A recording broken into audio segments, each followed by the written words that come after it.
1964 সাল, খুব সম্ভবত মার্চ কিংবা এপ্রিল মাস, ওয়েস্ট ইন্ডিজের সুরিনাম।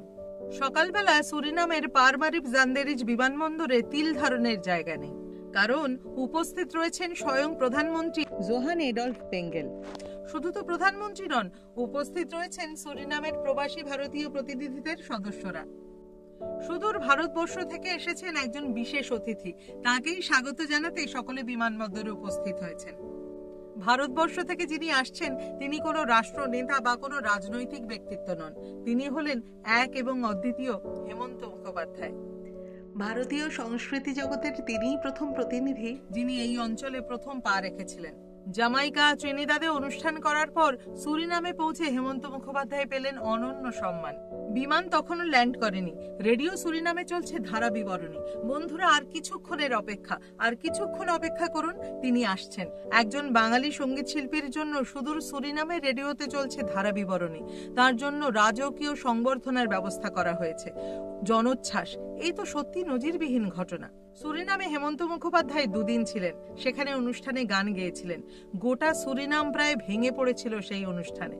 অনুষ্ঠান শেষে অগণিত জনতা তাদের প্রিয় গায়ককে স্পর্শ করতে চেয়েছিলেন এবং হেমন্ত মুখোপাধ্যায়ও যথাসাধ্য চেষ্টা করেছিলেন তাদের স্বাদ মেটাতে। অনেকেই হেমন্ত বাবুকে স্পর্শ করে বলেছিলেন, দেশের মাটিকে স্পর্শ করা হলো। অনুষ্ঠান শেষে জনজোয়ার পেরিয়ে হোটেলে ফেরার পথে হেমন্ত বাবুর দিকে এগিয়ে আসেন একটি যুবক।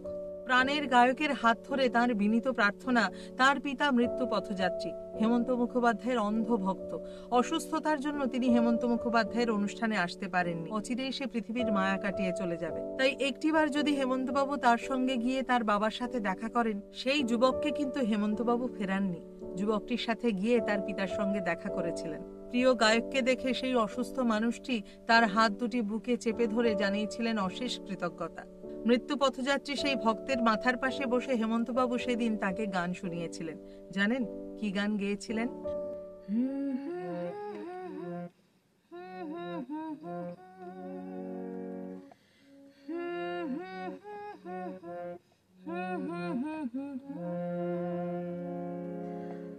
मगर लगता है कुछ ऐसा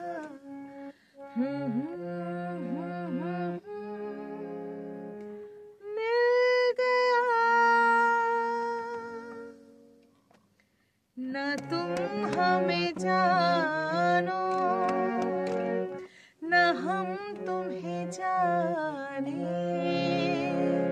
मगर लगता है कुछ ऐसा मेरा हमदम मिल गया।